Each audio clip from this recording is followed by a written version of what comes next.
নমস্কাৰ, মই ৰচনাই সকলোকে মোৰ অন্য এটি ভিডিঅ'লৈ স্বাগতম জনাইছোঁ। আহকচোন তেনেহ'লে আজিৰ ভিডিঅ'টো আৰম্ভ কৰোঁ। আজি মই বনাবলৈ লৈছোঁ ছজনা পাতৰ এটা ৰেচিপি। সকলোৱে জানি ছজনা পাত আমাৰ স্বাস্থ্যৰ বাবে কিমান উপযোগী। ছজনা পাতৰ উপকাৰিতাৰ বিষয়ে কৈ শেষ কৰিব নোৱাৰি। এয়া মই মচুৰ দালি লৈছোঁ, এটা বিলাহী লৈছোঁ আৰু এটা কচু লৈছোঁ 4 টুকুৰ কৰি আৰু 3 ফুটা নহৰু।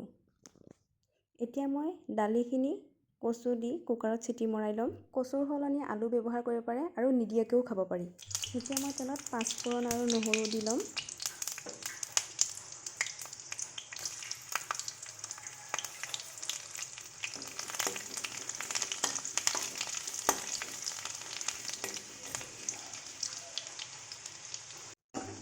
এতিয়া ছজনা পাতখিনি দি পানী নিদিয়ালৈকে মই অলপ সময় ভাজি থাকিম।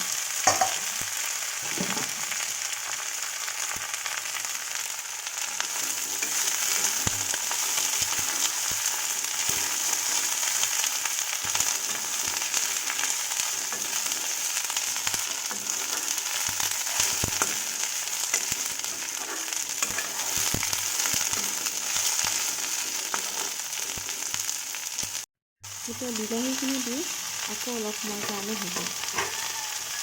ছজনা গছৰ ফুলো ভাজি খাব পাৰি।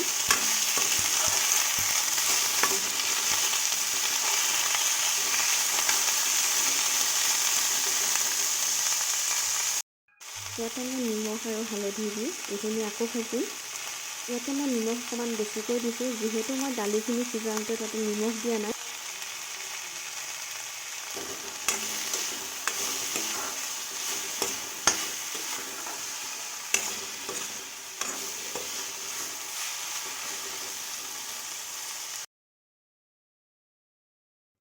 সিজাই লোৱা দালিখিনি ইয়াতে ঢালি দি মই এইখিনি ভালদৰে উতলিবলৈ দিম।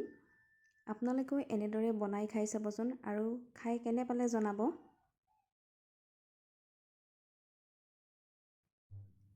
ছজনা পাত এনেদৰে বনাই খোৱাৰ উপৰিও ছজনা পাতৰ পকৰি বনাই খাব পাৰে, চাটনিও বনাব পাৰে আৰু আলুৰ লগত শুকানকৈ ভাজিও খাব পাৰে। আটাৰ লগত মিহি মিহিকৈ ছজনা পাত কাটি ৰুটি বনাইও খাব পাৰে। আপোনালোকে এনেদৰে বনাই খাই চাবচোন।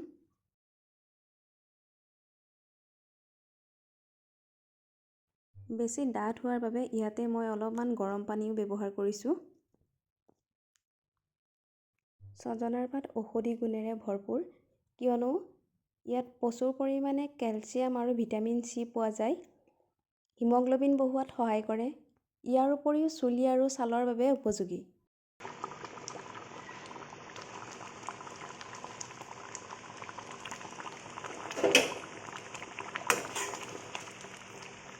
ভিডিঅ'টি চাই কেনে পালে কমেণ্ট কৰি জনাব আৰু যদিহে ভিডিঅ'টি চাই ভাল লাগে তেনেহ'লে প্লিজ লাইক কৰিব আৰু শেষলৈকে চোৱাৰ বাবে ধন্যবাদ।